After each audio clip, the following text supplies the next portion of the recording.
kalian mikir, kenapa mie instan yang kalian makan di kosan atau di rumah bisa seviral itu hingga negara Afrika? Lalu, kenapa gadget yang ada di tangan kalian bisa sama seperti gadget yang dipakai orang-orang di Amerika? Jawabannya adalah pemasaran global. Nah, benar banget. Maka dari itu, kami dari kelompok 11 akan membahas tentang bab 5 pemasaran global, mata kuliah pengantar ilmu administrasi bisnis. Pertama-tama, perkenalkan, nama saya Naila Fitri Salsabila Elina dengan NPM 2504 201 0236. Saya Fadila Aditya Amberlina dengan NPM 2504 2010 249. Dan saya Najmi Arif Hamilvi dengan NPM 250 420 10 260. Simpelnya, pemasaran global itu adalah proses distribusi, promosi, maupun penjualan yang terjadi dalam skala pasar internasional. Nah, apa sih bedanya dengan domestik? Kalau domestik itu penjualan yang terjadi hanya dalam satu negara dan juga relatif simpel. Kalau global itu konteksnya lebih luas karena kita bermain dengan budaya yang berbeda-beda.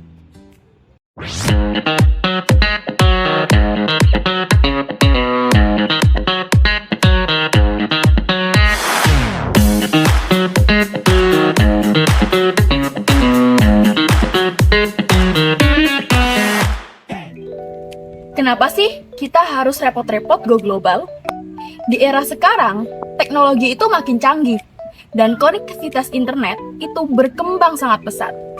Ini menjadi peluang referensi konsumen di seluruh dunia itu berubah, dan ini juga menjadi peluang perusahaan untuk menjangkau pasar internasional dengan mudah.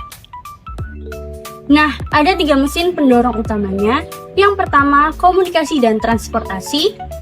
Internet bikin koordinasi bisnis jadi kilat, dan transportasi modern bikin distribusi produk jadi lebih gampang.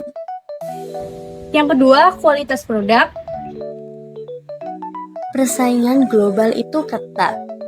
Maka dari itu, kualitas akan menjadi pembeda utama dan standar inovasi wajib dijaga.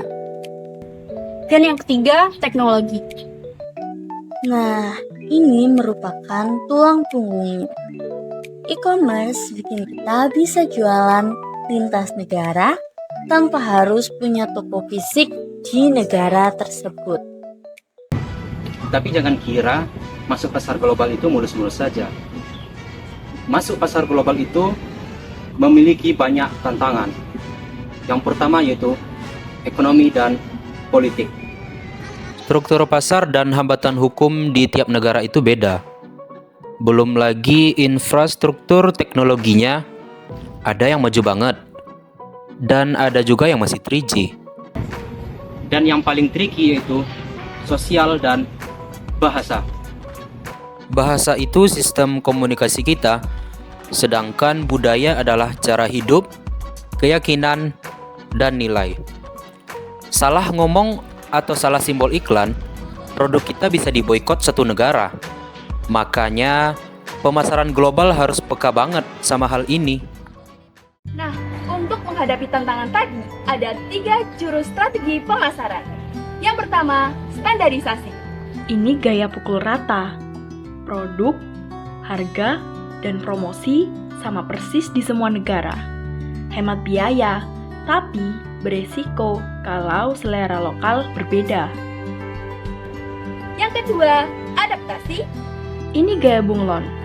Kita ubah rasa, ukuran, atau cara promosi menyesuaikan preferensi lokal. Dan yang ketiga, kombinasi. Jalan tengah. Produk disesuaikan dikit, tapi identitas merek tetap konsisten. Nah, biar nggak cuma jadi teori, kita lihat rajanya dari Indonesia, PT Indofood.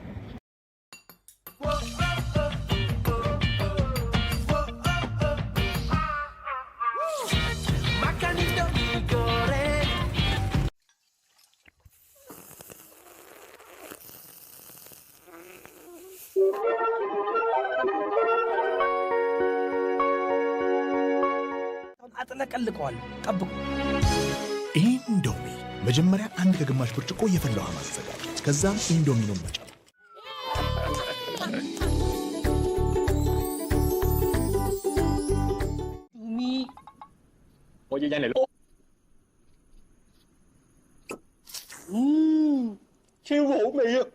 Indomie 真正印尼撈麵 យើងសូមណែនាំមីល្បីល្បាញទូទាំងពិភពលោកមកពីប្រទេសឥណ្ឌូនេស៊ីមីគុកអ៊ីនដូមីមីគុកអ៊ីនដូមីផ្សំពីគ្រឿងផ្សំជាច្រើនមុខ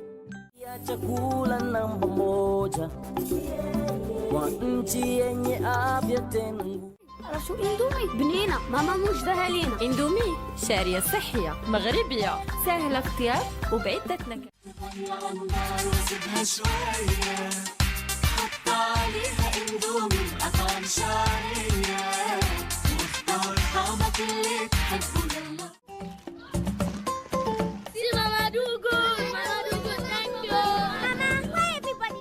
New Indomie spicy beef ribs.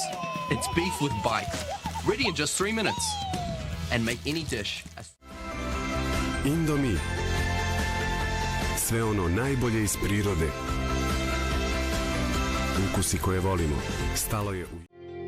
3 adımda 3 dakikada Indomie lezzeti ağzında Tavuk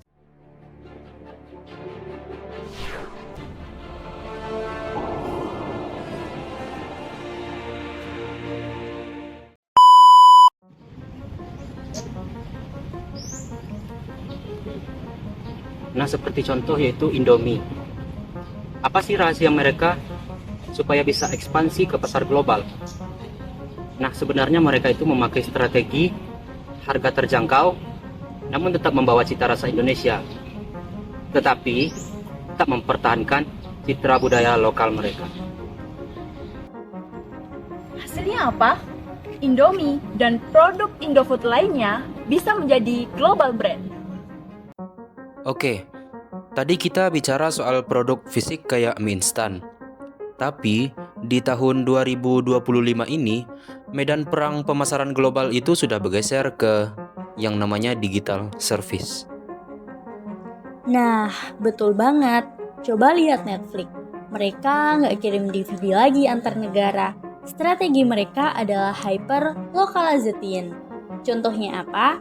Serial Squid Game dari Korea atau Gadis Kretek dari Indonesia.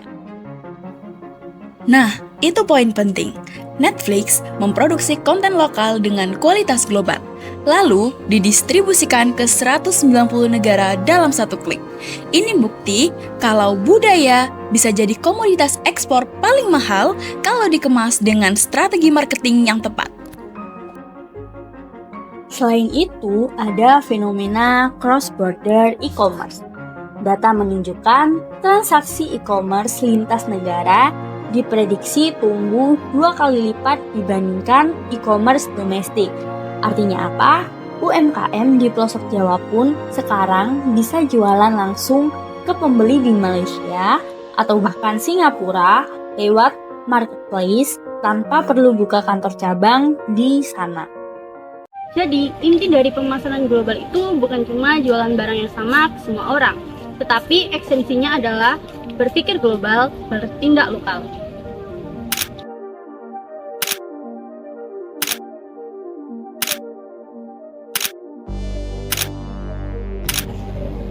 Masa depan bisnis sekarang adalah pasar tanpa batas. Konsumen makin cerdas dan persaingan makin ketat. Jadi, kita seharusnya dituntut untuk selalu berinovasi. Sekian bedah materi bab 5 tentang pemasaran global dari kelompok 11. Semoga bermanfaat ya bagi teman-teman semuanya. Sampai jumpa di puncak kesuksesan global. See you! One is the loneliest number that you'll ever do.